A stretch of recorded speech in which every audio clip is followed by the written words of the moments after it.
Hello everyone and welcome back to the semi-finals of the Fide Grand Prix being played in Hamburg. It's Daniil Dubov versus young Krzysztof Duda, and as we already mentioned, two of the classical games have been drawn. Then Dubov took the lead by winning the first rapid game, and now Duda is in a really terrible situation. He's in a must-win situation against Dubov, and he has the black pieces. So here you have to play something not common. You can't really use your main weapons, as of course Dubov prepared for them, and it's just a terrible position to be in. And I mean, there's a lot at stake. Of course, if you don't know, two of the best players of all the FIDE Grand Prix at the final standings will be granted two spots in the candidates tournament 2020. So a lot on the line, and it's not going to be easy, but you still have to face Alexander Grishuk in the finals after this match, whoever wins it. So let's see how this game went. Dubov with the white pieces opens with d4. We have g6, the so-called modern defense. We have e4, bishop to g7, knight to f3, and d6. Still waiting with the development of the f6 knight. We have bishop to c4 by Dubov, and now a6. Again, this is played even on the top level. Knight to f6 is the most common move here, but a6 is a much rarer move, and of course it is what Duda will try to use against Dubov. So we have castles by Dubov, just playing solid moves, very principled moves, taking the center, develop the knight before bishop on a on a very active square, get your king to safety. So if Duda is not playing any real system, Dubov will just play very strong, solid moves. We have b5, pushing the bishop back, preparing bishop to b7. We have bishop to b3, bishop to b7, and now rook to e1. And this position has been reached before, but e6, the move Duda plays, is a new move in the position. So as of move 7, we have a completely new game. We have c3, just strengthening the center, and knight to d7. We have a4, attacking a more central pawn with a less central pawn. We have a4, and now knight to f6 finally. Knight b to d2 by Dubov, and now Duda finally castles. We have bishop back to c2, and now c5, striking in the center. And here knight to f1, remaneuvering the knight over to g3. We have queen to c7, developing the queen, connecting rooks, and now knight to g3. Rook f to c8, probably with the idea that if pawn captures and d4 pawn captures, you will have a nice queen-rook battery along the open c file. So bishop to d3 now, and b4. You have to create some imbalances in the position. You are in a must-win situation with black. We have a5 by Dubov, grabbing more space on the queen side, and now even c4. We have bishop back to f1, and now b3. So it's a nice chain. Probably d5 is coming, and then you will have a really huge pawn chain. But it's hard to say if this is good or bad for black. If you push d5, then your bishop on b7 is not gonna be an awesome piece. It's very hard to say when it will be able to enter the game, but Dubov makes sure that he has to close it. And you could do it with something like knight to d2, as the bishop from f1 already attacks the c4 pawn, so you just add another attacker, and you kind of don't want to move the queen away from there and it's not really useful. You have to add another defender to the pawn. But Dubov uses rook to a4 instead. Now threatening rook captures on c4, and here d5, just getting that defender in there. And now comes e5. So knight back to e8, and here, if you look at the position, it's a very nice pawn chain. There's no arguing that that is a beautiful pawn chain. But if you also look at the position, all of black's pieces are cut off by that exact same pawn chain from the defense of the black king. So now Dubov says, okay, it's time to start the attack. He pushes h4. Bishop to c6, pushing the white rook back to a1, and now rook c to b8. Just preparing rook to b5. At some point, this could be a liability. If rook to b5, the queen already attacks the a5 pawn, you might be able to pick it up, and if you can start pushing your a pawn, maybe black can do something about this. So we have h5, and now comes rook to b5, as planned. And here we have knight to g5. Also possible was just h6 first, grabbing even more space, and after bishop to f8, now go knight to g5. Would be a very solid position for white, because you still can't capture here, because just knight captures on e6 would pick it up, as this comes with an attack on the queen. But Dubov's idea is knight to g5 first. He's going after the weak f7 square, queen to f3, followed by queen f7 is the way to go, but it's not a problem, as after this knight moves, the queen covers the f7 square. So knight to f8, and here queen to f3. Just putting the queen into the attack mode. Here f7 is threatened, not threatened, but you know, black has to be very careful, because the queen has to keep an eye on the f7 pawn, but also on the bishop here. For example, if the queen moves away from the defense of the bishop, you can just play bishop captures on c4, and if the pawn captures, then queen captures on c6. The queen is the only one defending the bishop here. So rook to a7, adding another defender to the f7 pawn, and now knight to h1.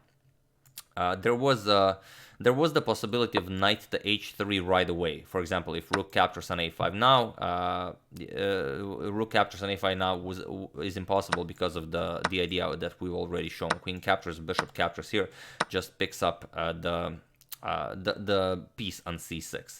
But Dubov first plays knight to h1. We have h6 now, pushing the knight back, and now knight to h3, preparing to bring the knight into the game, either via knight to f4 or depending on what black plays. But there was also a possibility, instead of moving the knight, to just play h captures on g6, which creates a really crazy line. Pawn captures on g5, and now bishop captures on c4. The rook is under attack, so once you capture the bishop, you open up an attack towards the queen, but now pawn captures on f7 with check. And if you move the king, then queen to h5 is deadly, so you have to capture it, and now queen captures on c6. And now, okay, black is up a piece, but black has a lot of weaknesses here. This is a weak pawn, this is a weak pawn, this is a weak pawn, this is a weak pawn, so you will grab more material here, and white will be preferred here, even though you're down a piece, as those rooks for the moment are not doing all that much. But it's you know, maybe too exotic of an idea for Dubov, who only needs a draw to proceed into the finals against Alexander Grishuk. So knight back to h3, and now g5, just closing any attacking ideas. And now Dubov prepares to push the f4 pawn. Queen to g3 is one option. You could just align the queen with the king and then push f4, but Dubov prefers queen to d1 instead. For some reason, not sure why. I'm sure there's a good reason, but not really sure. Maybe if the queen was on g3, maybe f5, and then if captures en passant, it would create a possibility for a queen trade, which Dubov might want to avoid, as well, without the queens on the board, black's pawn structure is better due to this pawn already being on b3. But okay, rook captures on a5. We have rook captures on a5, queen captures on a5, and now f4, trying to open up lines in front of the black king. And here g4. Duda offers a pawn, and Dubov doesn't capture it. Queen captures on g4 is the strongest move recommended by the engine, and it's hard to see why you wouldn't want to capture this pawn. It just seems like a very nice pawn. But the problem is, probably if f5, then if you move the queen, you don't really have any more attacking chances. Black just completely stopped your attack, and he has a passed a pawn. He's going to move the queen, start pushing this pawn, create a passed b pawn. Probably this is why. But again, it's what the engines recommend, but it's hard for a human to play it. So of course Dubov doesn't play it. He plays knight 3 back to f2. He says, okay, I can always recapture with the knight. We have f5 now, and now this is a very solid structure, so you cannot allow that to to exist. We have e captures on f6 en passant, knight captures, and now knight to g3. We have rook to f7. And bishop to e2 now, adding another attacker to the g4 pawn, preparing to capture it. We have bishop back to d7, and now knight captures on g4. We have knight captures on g4, bishop captures, and now queen to c7, preparing to, well, bringing the queen back into the game, and knight to e2, adding another defender to the f4 pawn here, and now a5. Duda starts pushing his a pawn. And here we have we have f5. Dubov, again, with a very nice pawn sacrifice, clears the f4 square for his pieces, so he can start grabbing even more squares. E captures on f5 by Duda, with bishop to f3 now, threatening to pick up the d5 pawn, bishop to c6, defending it, and now bishop to f4. Just a very nice idea. This pawn sacrifice, freeing the f4 square to develop his pieces. Queen to d8, and now queen to c1, doubling up on this diagonal, preparing to capture on h6. We have king to h7, and now bishop to e5, offering a trade of dark square bishops. Knight to e6, and now bishop captures on g7. We have rook captures on g7, and now knight to f4, offering another trade. Well, you don't kind of want to trade. This only activates white's queen. White's queen is pretty much not doing all that much on c1. So knight back to g5, and here queen to e3, trying to get the queen into the game. And here Duda goes for queen to d6. The queen to d6 comes with a very sneaky idea. If white isn't careful, for example, if white plays something like rook e2, let's say he makes a move. Do you see what Duda's poisonous idea was? I'll give you a couple of seconds if you want to maybe spot it. So for those of you who spotted the poisonous idea, congratulations, you are an excellent spotter of poisonous ideas. And for those of you who just want to enjoy the show, it's queen captures on f4. Due to the pin along the g file, after this is captured, knight h3 check picks up the queen, and you've just won a piece. King moves, you just capture the queen, and you are up a knight, so completely winning. Of course, Dubov sees this, he doesn't allow it. Knight to g6, a very nice square for the knight. You have to be very careful here. Rook to g3, Duda infiltrates the position with the queen, and now rook to f1. So the queen can move, the rook on e1 will not remain a target, and also it adds another defender to the bishop here. Rook to f7, preparing to push the f-pawn, and now queen to e5. Dubov now says, okay, this is getting out of hand, I have to trade queens here. This is very dangerous here, and you don't really have an option. If you push something like f4, you're getting mated. Queen to h8 is mate, so you have to trade queens here. But Dubov first decides to capture, Duda decides to capture on f3 with check first. So trade everything, go into rook's endgame. We have rook captures on f3, queen captures on e5, knight captures on e5 with a double attack here on the bishop and the rook. Although I will mention, instead of capturing with the knight, capturing with the pawn loses the game. But it's very interesting because it seems like you're threatening to advance the pawn, then advance it even further, and who knows what can happen. But d4 is winning for black. The point is, after e6, attacking the rook, which you don't mind trading rooks, because if pawn captures, f8 square is covered by the knight. And it's a dark square, black will be unable to stop it. But rook g7 ruins your plans. Now, if e7... of course, you're just going to capture that. You don't care. Knight captures, and now everything loses. If bishop captures on f3, you just play g captures on if bishop captures, g captures, you just play captures on c3, and if b captures, b2 becomes a queen. So not possible. But it is interesting, so I decided to mention it. But knight captures, both rook and bishop are under attack. Rook to f6, and now knight captures. Rook captures, and rook captures on f5. And after all of this insanity, we have a rook endgame where both players have 5 pawns. So this is probably a table-based draw, but Duda cannot accept a draw, as if he accepts the draw, he's out of the Grand Prix. So we have a4. Rook to f7 check, we have king back to g8, and now comes rook back to a7, going after the a4 pawn, and now rook to e6. Duda allows the capture of the a4 pawn. He has to start giving some material if he wants some activity and maybe some sort of a hope on how to win this completely drawn rook endgame. So if rook captures, you're going rook to e2, which will pick up the b2 pawn. White cannot allow this, so Dubov goes king to f2.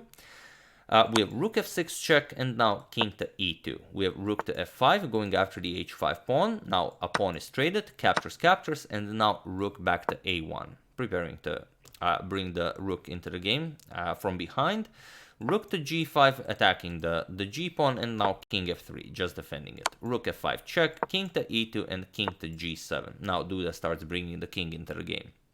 So it's 3 pawns each on the queen side and a pawn each on the king side. We have king to e3, and now h5.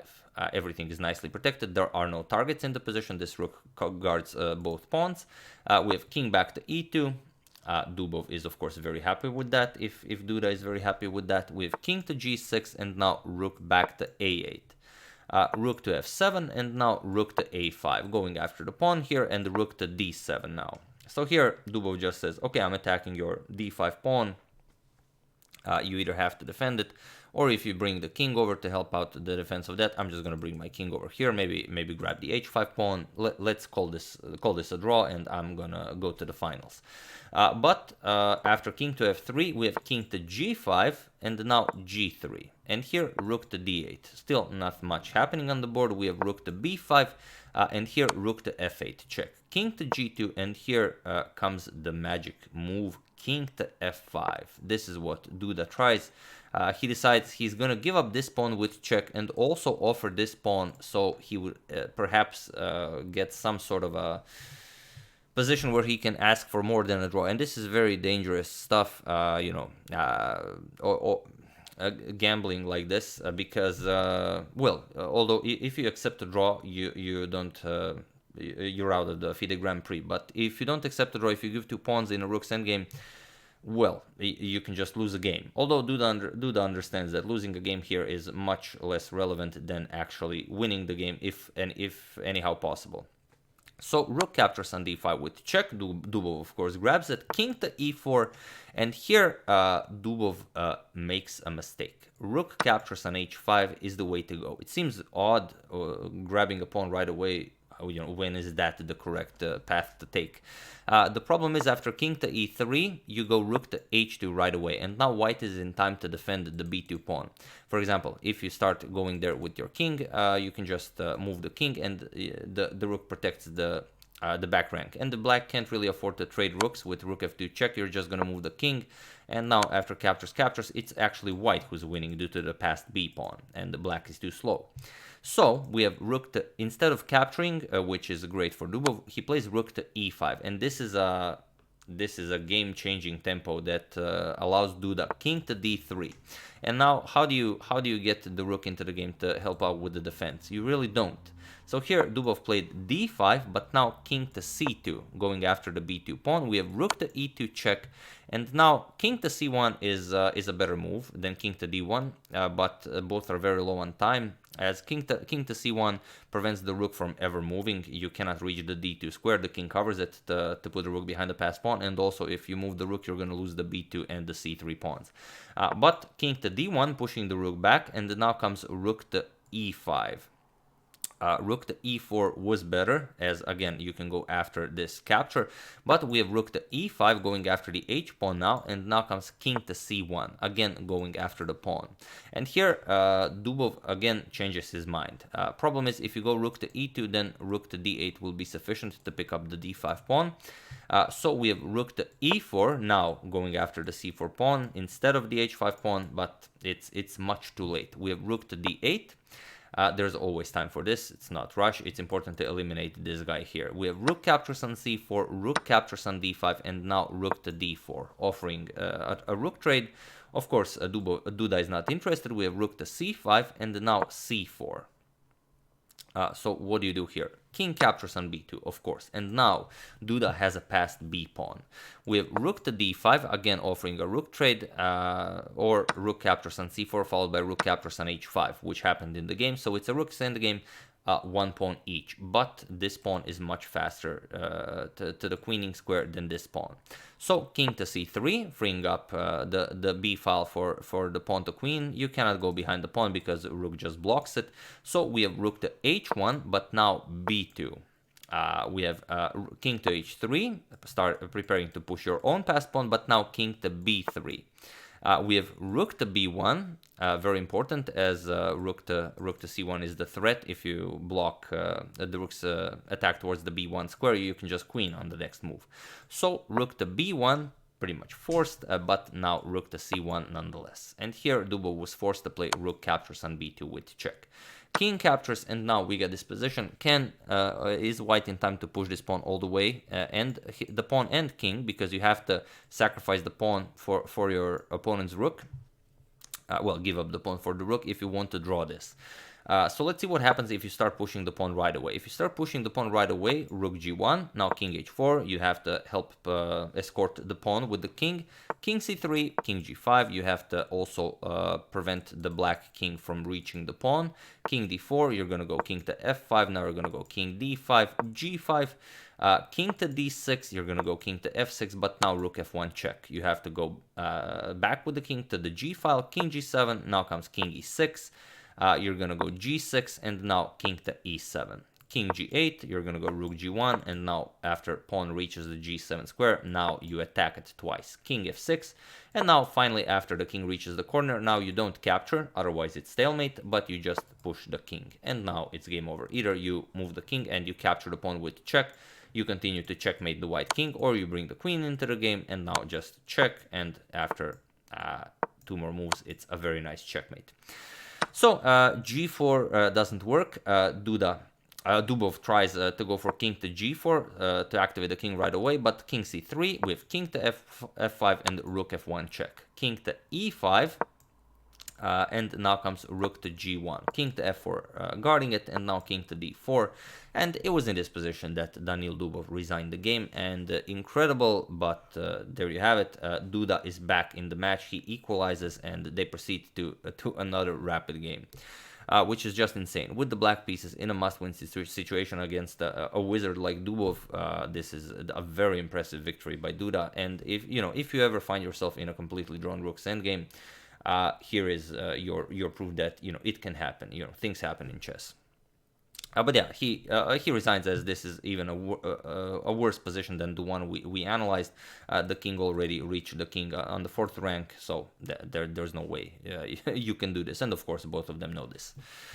So that's the game. Duda is back in the match, and we are gonna cover more games from this match tomorrow morning when I wake up, as it's very late and I'm very tired. So if you don't want anything spoiled, don't search for any results. You can just check it out in tomorrow's video. Or if you're too interested to see what happens, you can also just check the comments below, because a lot of people will comment.